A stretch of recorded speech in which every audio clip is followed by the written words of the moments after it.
Hello नमस्कार साथियों, good morning. देखिए आज आपका 11 फरवरी है और 11 फरवरी को हम लोग मेंस आंसर राइटिंग के अंतर्गत दो क्वेश्चन को देखेंगे तथा आपकी आज जो हमारा टास्क रहेगा वो आपका डेली आपको दो पीडीएफ देंगे, एक सिविक्स का यानी कि पॉलिटी का और आपके एक हिस्ट्री का। हिस्ट्री में जो कक्षा 6 से हम स्टार्ट कर रहे हैं और हमारी जो सीरीज़ चल रही थी वो मेंस के लिए चल रही थी। उसके बाद आपको 25 क्वेश्चन यहाँ पर ये 25 क्वेश्चन आपको दिए जाएंगे। बहुत अच्छे क्वेश्चन होंगे, बिल्कुल टाइप्ड मैटर में होंगे, बहुत अच्छे से क्वेश्चन आप देख सकते हो, ठीक है ना। तो ये अब आपको पूरा टास्क करना है और इसके लिए आपको केवल 1.5 से 2 घंटे निकालना है। केवल आपको 2 घंटे में पीसीएस का बहुत अच्छा फॉर्मेट मिल जाएगा। तो चलिए आज शुरुआत कर देते हैं। आपको करना क्या है, पहली बात तो जैसे ये क्वेश्चन है इनमें से आपको पहले थोड़ा सा इंट्रो लिख देना है, उसके बाद बॉडी और लास्ट में डायग्राम। बॉडी में थोड़ा डायग्राम बना देना। इनकी पीडीएफ अगर आपको लेना है तो मैं आपको पेड ग्रुप में आपको बता दे रहा हूँ, जो हमारा पेड ग्रुप चल रहा है, ठीक है, 259 रुपये का पेड ग्रुप है।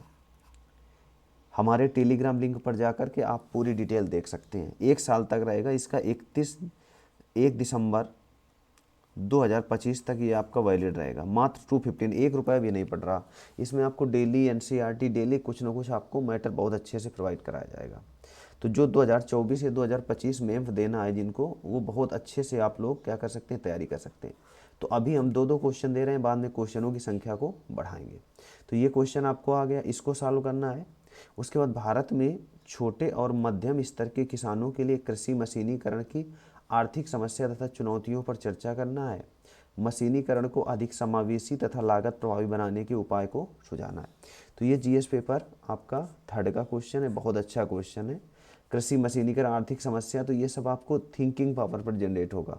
आप मेंस लिखेंगे, धीरे धीरे आप प्रयास करेंगे, अपने आप हो जाएगा, ठीक है ना। चलिए उसके बाद आपको पढ़ना है क्लास 6 की पॉलिटी का। आज हमारा जो चैप्टर रहेगा वो चैप्टर रहेगा 7। अब देखिए यहाँ पर आपको उद्देशिका, प्रभुत्व संपन्न, समाजवादी, पंथ निरपेक्ष, लोकतांत्रिक, गणराज्य, ये पीडीएफ आपको मिल गई है। 3 प्रकार का न्याय हो गया, विचार, अभिव्यक्ति, विश्वास, धर्म, स्वतंत्रता, प्रतिष्ठा और अवसर की समानता, ये सब आपको पढ़ लेना है। 26 नवंबर 1949 को संविधान को अंगीकृत अधिनियमित आर पार किया गया था। तो यहाँ पर हम डेली क्वेश्चन दे रहे हैं। तो आज हमारा जो चैप्टर होगा वो कौन सा होगा, क्लास 6 का चैप्टर नंबर 6, गांव का प्रशासन, इसको पढ़ना है। मैं इसकी पीडीएफ, अगर पहले वाली पीडीएफ लेना है तो मेरे टेलीग्राम ग्रुप पर मैंने ओपन रखी है, ठीक है। हालांकि ये पेड बैच के लिए, लेकिन अभी ओपन चल रहा है, ठीक। तो इसमें हम लोग देख सकते हैं। उसके बाद हमारा जो मौलिक कर्तव्य भाग 4 का आर्टिकल 51 का इन्हें 42वां संविधान संशोधन द्वारा जोड़ा गया था 1976 द्वारा, ये ध्यान रखना। और ये जो 11 वाला है इसको आपके 86वां संविधान संशोधन अधिनियम 2002 द्वारा अनुच्छेद 21 का 51 का में ऐड कर दिया गया, ठीक है। आपको ये पूरा बहुत अच्छे से याद होगा। अब गांव का प्रशासन, इसके बारे में देखो आपको पढ़ना है पीडीएफ में। इससे आपको की फैक्ट मिलेंगे आंसर लिखने के लिए। मेन हमें आंसर के प्री के साथ में मेंस की भी तैयारी करनी है।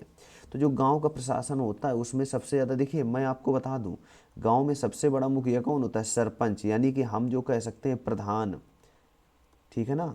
आप ये समझिए कि आपने पढ़ा होगा कि प्रधान सर्वे सर्वा होता है।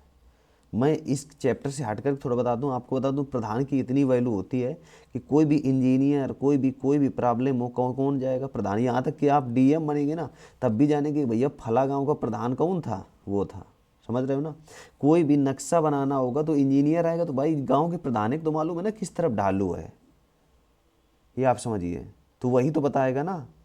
हर चीज़ आपको समझना है गांव से ही रिलेट करके, तो वही आपको पढ़ना है। इसमें आपको बहुत अच्छे से की फैक्ट मिल जाएंगे।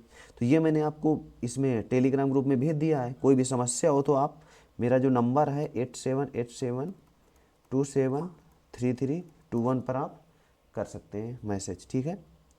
उसके बाद इसमें देखो, ये थाने का पुलिस हो गया, काम हो गया पूरा, ये इसमें हम लोग देख लेंगे। उसके बाद राजस्व विभाग का काम हो गया। जैसे आपने देखा पंचायती राज व्यवस्था लागू की गई थी 73वां संविधान संशोधन अधिनियम द्वारा, तो उसमें गांव को 29 विषय दिए गए, ग्राम 11वीं अनुसूची में आपको, है ना। ये छोटा छोटा आप पढ़ते रहिए, बहुत जल्दी से 5-10 पेज लो, ख़त्म हो गया। तो आपको बहुत समय नहीं देना है बस, ठीक है ना। अब देखो एक कानून लाया गया था, इसके बारे में है, थोड़ा सा हम लोग इसके बारे में रीड कर लेते हैं, ठीक है। इसको देख लेना, ये बहुत अच्छे से हो गया है। उसके बाद आगे हम लोग देख लेंगे, इसको मैं पीडीएफ आपके टेलीग्राम ग्रुप पर भेज दिया है। उसके बाद एक और आपको लेसन है, हमारी हिस्ट्री का है, आपका हमारे अतीत क्लास 6 की है। तो क्लास 6 में ये चैप्टर हो गए। तो आज हमारा जो चैप्टर होगा 7 का होगा। इससे पहले वाली जो पीडीएफ हमारे टेलीग्राम ग्रुप पर उपलब्ध है। यहाँ पर क्लास 7 में जाएंगे तो यहाँ पर आप अशोक है, जिसने अशोक के बारे में बताना है पूरा, है कि नहीं, अशोक का जो पूरा धम्म है, पूरी हर नीति आपको बताना है पूरा। यहाँ पर अभिलेखों में क्या लिखा गया है, हर चीज़ आपको धीरे धीरे जानकारी मिलेगी, कौटिल्य वगैरह। मतलब आप देखिए अर्थशास्त्र बहुत अच्छे से आप इसको पढ़िए। 1 घंटे मेरे आप कोर्स को डेली 1 घंटे दीजिए या 1.5 घंटे, बहुत अच्छे से आपकी तैयारी हो जाएगी।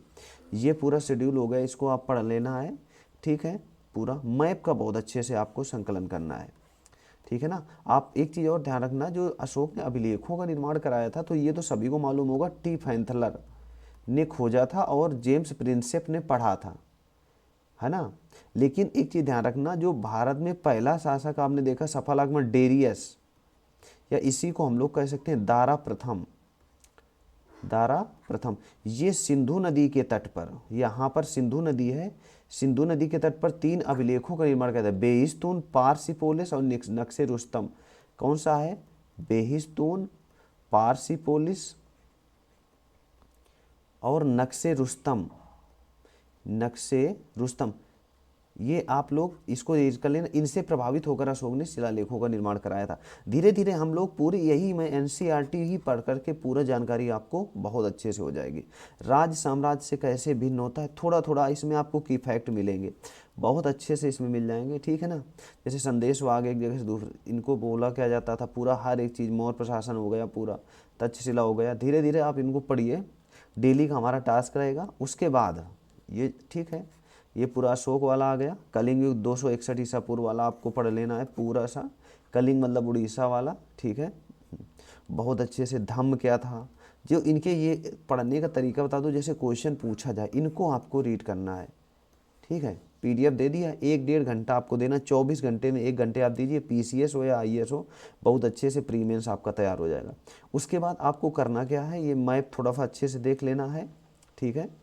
बहुत अच्छे से इसमें मैप वगैरह का प्रयोग किया गया है पूरा। ये भारत हो गया, बहुत मैप से ही आईएएस में बहुत क्वेश्चन पूछते हैं। और जो ये वाला बॉक्स होता है, इसको आप लोग ध्यान रखना, बहुत इम्पॉर्टेंट है, ठीक है।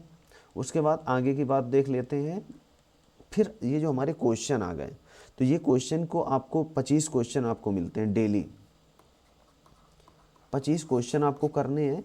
कौन सी नदी के किनारे, बहुत अच्छे क्वेश्चन है। रिंग ऑफ फायर पूरा बहुत अच्छे से, बेंगोला की धारा, तो जैसे मान लो बेंगोला की धारा आ गई, तो आपको पूरी जल धाराओं के बारे में, करंट के बारे में पूरा पढ़ डालना है। तो इससे आपको डेली का डेली 25 क्वेश्चन या 25 टॉपिक्स तैयार होंगे। तो धीरे धीरे हम लोग खुद आगे बढ़ जाएंगे। देख सकते हैं आप, मैं फिर पूरा फॉर्मेट बना दिया यहाँ पर, ठीक है।